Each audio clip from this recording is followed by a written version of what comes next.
All right, so get this, right? We are diving into the story of a footballer who built his entire career on not playing football. Wow. I know, right?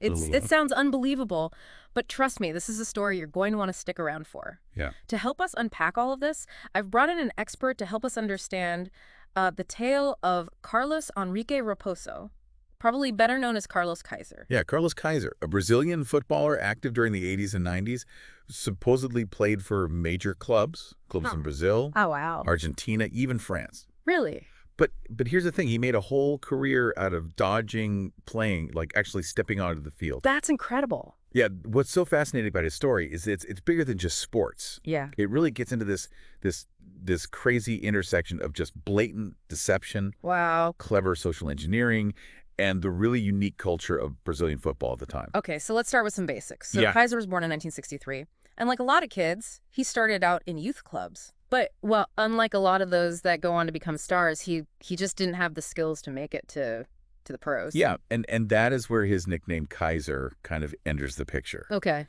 There are two theories about its origin. Yeah.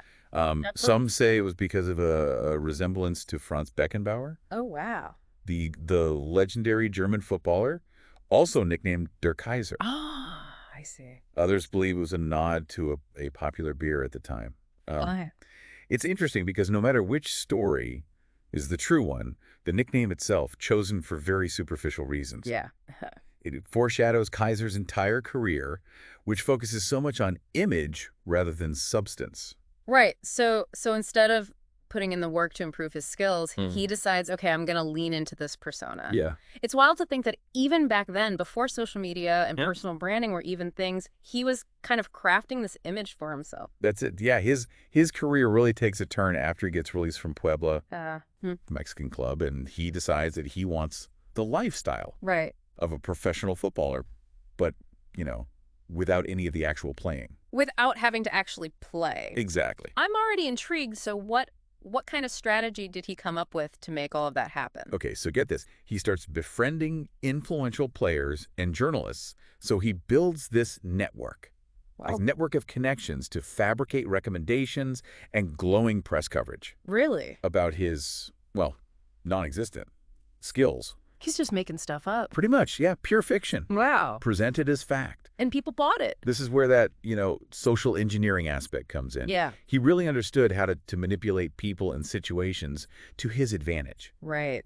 And remember, this is before the internet, I know, yeah. Information wasn't readily available, so it was much, much easier to create Yeah. and sustain these elaborate lies about his career. He was really taking advantage of that gap in readily available information. Exactly. And it's not like he just sat back and let the rumors do all the work. Right. He was constantly coming up with new ways to avoid actually having to step on the field. Yeah. So, okay, how did he actually dodge playing in all of these professional clubs?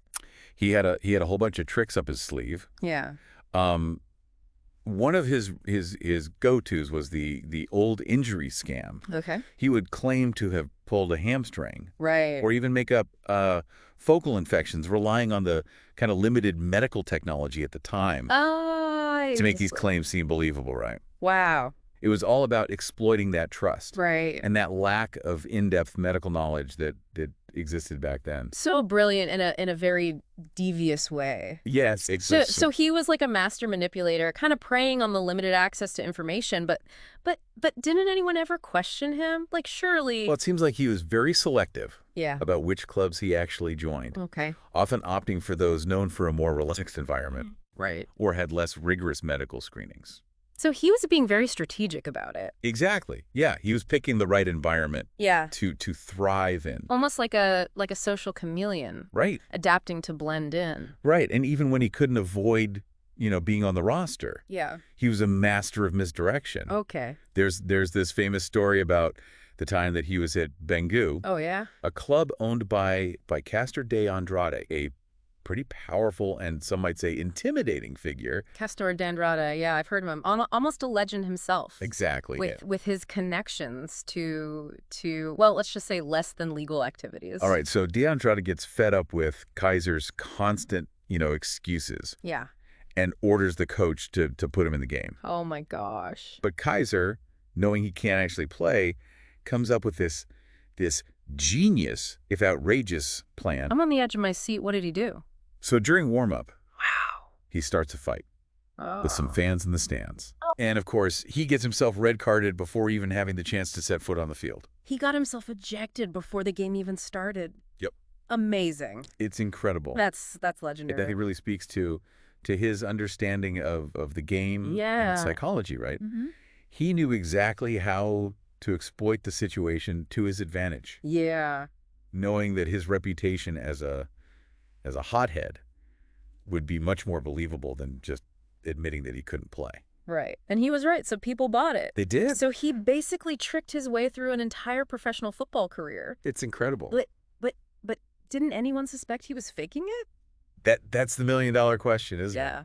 It's something that we'll explore a little bit further in the next part of our deep dive. We'll look into the people that enabled him, the culture of Brazilian football at the time. Right. And what ultimately allowed him to get away with this charade for so long. Oh, okay, I can't wait. Okay, so we've talked about all the deception on the field, but it sounds like, from what I'm reading here, his off-the-field antics were equally audacious. Oh, yeah. Kaiser didn't just con football clubs. Really? No, he managed to con his way into a pretty great lifestyle. Wow. In Brazil, they have this slang term, good 171. Okay. Which refers to a con man. Okay. And Kaiser definitely lived up to that. He was a 171. Yeah, he seemed to have this knack for getting what he wanted without ever reaching for his wallet. Right. I mean, this one thing that really stood out to me was that he had this recurring tactic of losing his wallet. Oh, yeah. Classic. So that he could avoid paying for meals. Of course. And those meals were legendary. Oh, yeah. I mean, 70 slices of pizza at a single buffet, that's not just a meal.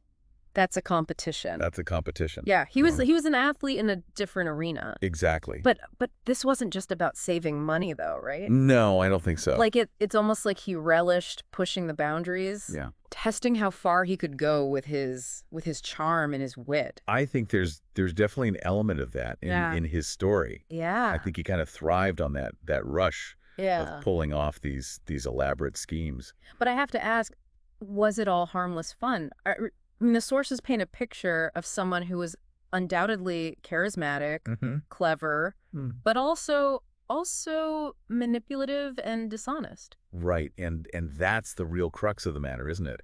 Yeah. There's a fine line between, harmless trickery and outright deception. Right. And it's clear that Kaiser crossed that line, numerous times. And that brings us to his enablers. I mean, he couldn't have done this alone. Right. Right, so we have players who are covering for him. We have journalists who are writing these glowing accounts, totally fictional, of his exploits. And then we have club owners who are just turning a blind eye to all of this. Right, and it's important to keep in mind the context of Brazilian football at the time. Okay. It was a much more relaxed, much less professional environment. Yeah.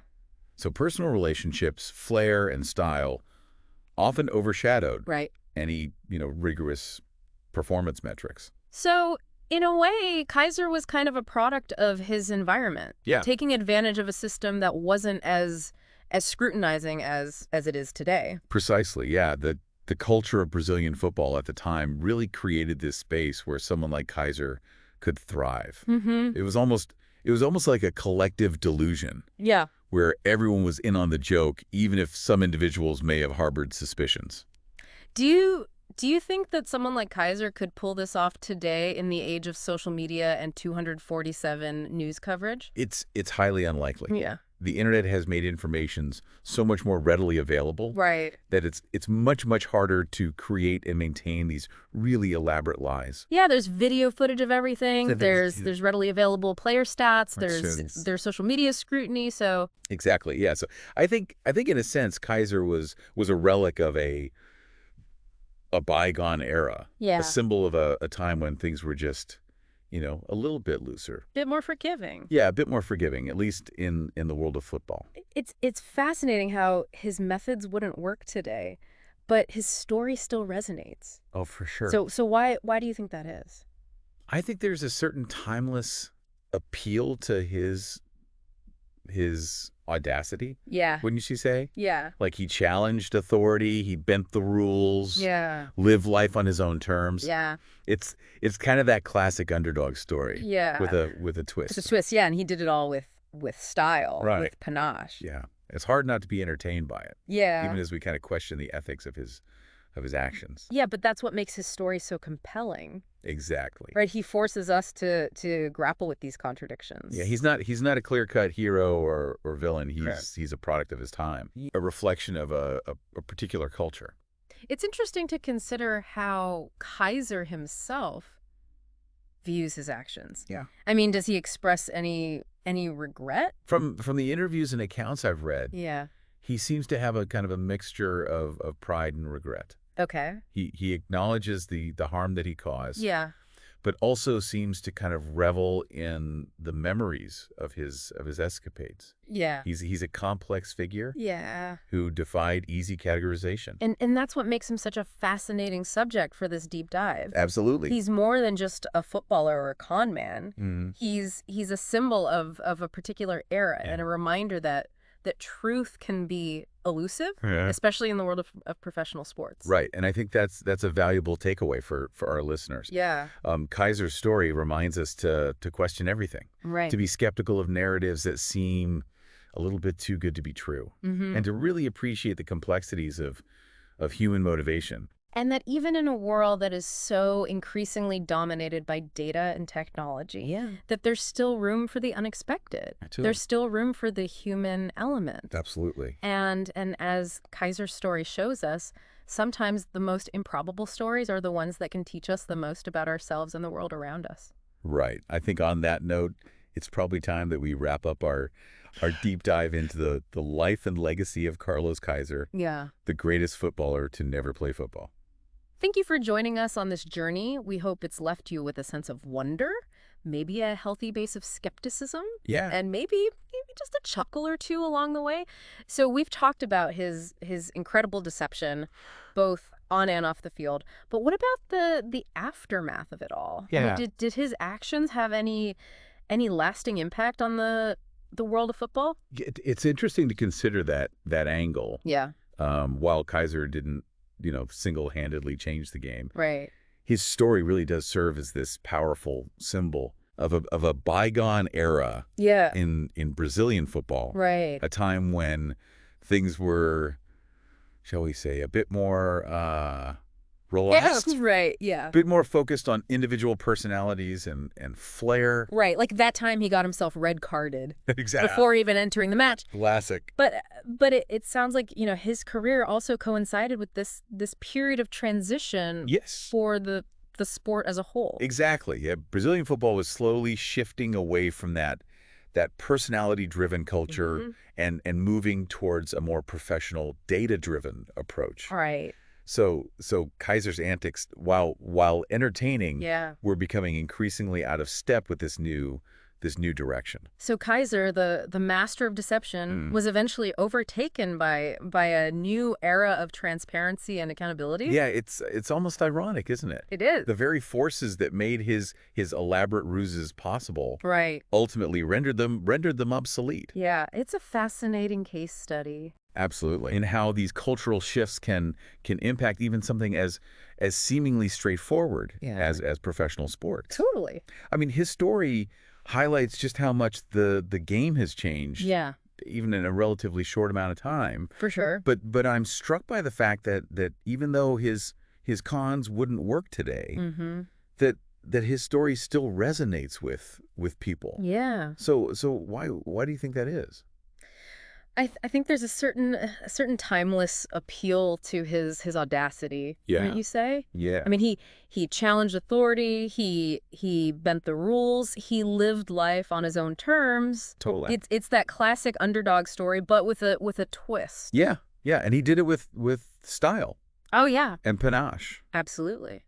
It's hard not to be, I mean, at least a little bit entertained by his audacity, even as we question the ethics of his actions. Yeah, and I think that's what makes his story so compelling. It forces us to grapple with those contradictions. He's not a clear-cut hero. Nope. He's not a clear-cut villain. Not at all. He's a product of his time, and a reflection of a particular culture. For sure.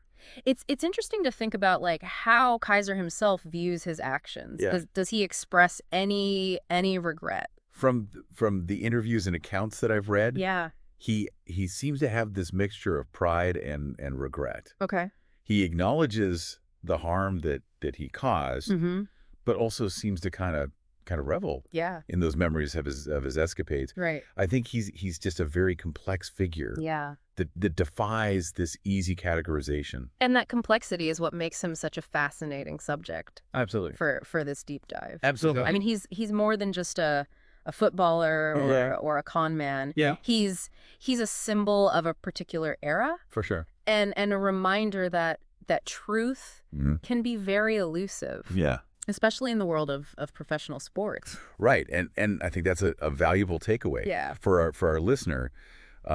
Kaiser's story reminds us to question everything. Yeah. To be skeptical of narratives that seem a little too good to be true, and to really appreciate the complexities of human motivation. And it's a reminder that even in this world that is so increasingly dominated by data, by technology, that there's still room for the unexpected. Absolutely. There's still room for that human element. Right. And as Kaiser's story shows, sometimes the most improbable stories are the ones that can teach us the most about ourselves and the world around us. It's been great talking about all of this with you. Yeah, you too. So I think on that note, it's time to wrap up our deep dive into the life and legacy of Carlos Kaiser, the greatest footballer to never play football. The greatest, exactly. Thanks for joining us on this journey. We hope it's left you with that sense of wonder, a healthy dose of skepticism, and maybe a renewed appreciation for the power of a really good story. Absolutely. All right, we'll see you next time.